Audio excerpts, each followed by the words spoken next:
Hello children, welcome back to your EVS class.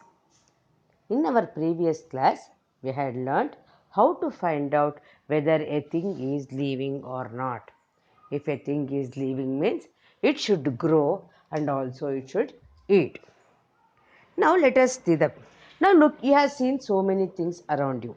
Now let us write or list the living things. Which are living things? Cat, dog, plant, animals, all the animals, insects, all are living things only.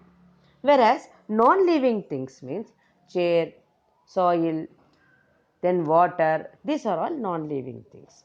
Okay, children. Now let us here compare the pictures. In this, let us compare the pictures how it was and how it is now. In the first picture, in this first picture, the plant before it was small, afterwards it has grown. That means, see here. Now, in the second picture, the book, before also it was like that only, after also it is like that only. Now, in this, the chick, the small chick has grown to hen. This, whereas this chair is, before also it was like this only, now also it is like this. Now here the small child has grown big. So by looking at these examples, we can know that living beings grow. Okay, children, living beings grow. Now here in this picture, the child is eating the food, right? And it is she is keeping the food plate in front of her, and she has kept water also. Here also, see here, she has kept water. In this, she is eating food and she has kept water.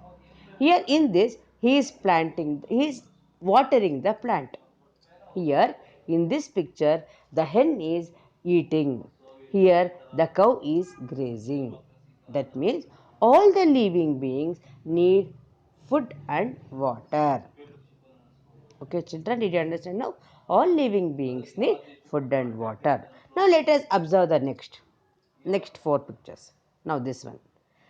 A woman, she is holding her child, small child, she is keeping in her lap.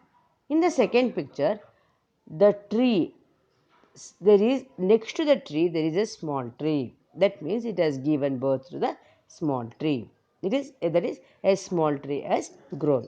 Here in this, the cow has given birth to young one's calf. Here, in this, the hen has given rise to the chickens here. That means the egg, it has laid the egg and all the egg has become the chicken. By this, we can understand that living beings give birth to young ones of the same kind. Young ones of the same kind. See, if the cat cannot give birth to dog, right? If you plant a mango tree, it cannot grow into jackfruit tree. That means it gives the living beings give birth to the young ones of the same kind. Now, in this picture, let us see in this picture, he is breathing. Even here, the fish also is breathing. That means we can understand that if it is a living being, it should breathe. That is, it should respire. Okay, children, did you understand? Now, by this activity, they have asked you, they do it yourself, they are given. I'll read out. Collect the seeds of ragi or brinjal or tomato or chili. Fill the soil into the empty pot or box.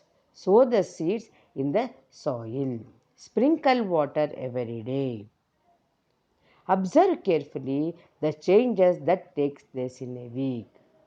What changes do what you do? You take some ragi and put it in the on the soil. Keep on pouring little sprinkling water on it.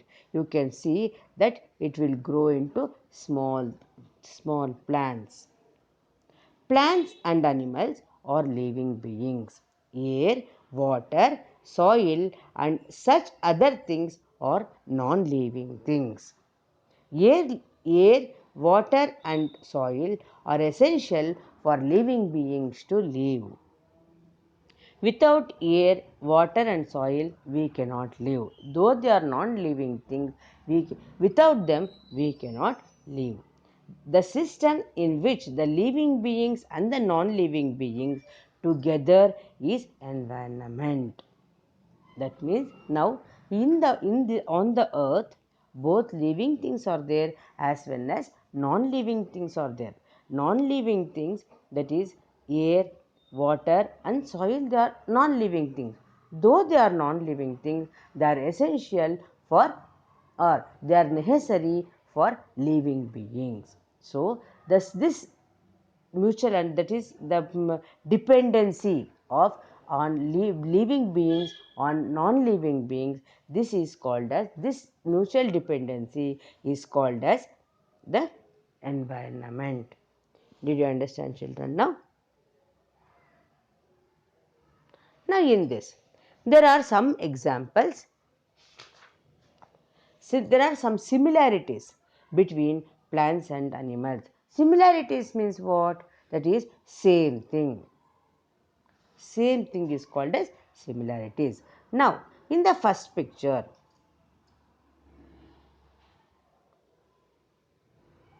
in this picture, a small plant is there. It has grown into big plant.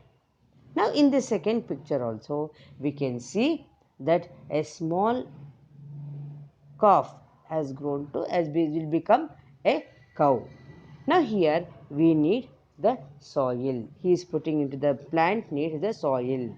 Even see here, when the plants grow, even they also eat. The plants also need soil, that is for the food and all. For the plant, they will get from the soil only, whereas the animals will get the food from the plant. See here, you can see a seed becoming a sapling here. Here a egg will come, the chick will come out through the egg. In this example, this means there are similarities, the same things. They will also grow, animals also will grow, plants also will grow.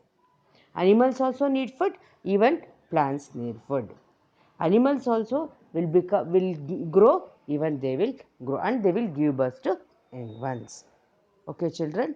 Now, in this picture, we can see here the plant. This is the difference between the plants. See here, plants and animals. In this first picture, here the plant is still. That means it is not moving, whereas this horse is running. That is, plant do not move from place to place. From one place to another place, it will not move. Whereas animals move from one place to another. Now in this picture, the color of the plants will be little, it will be same only. Sometimes it will be different, but it will be same. Whereas color of the animals are different. See here, the color of the animals is different.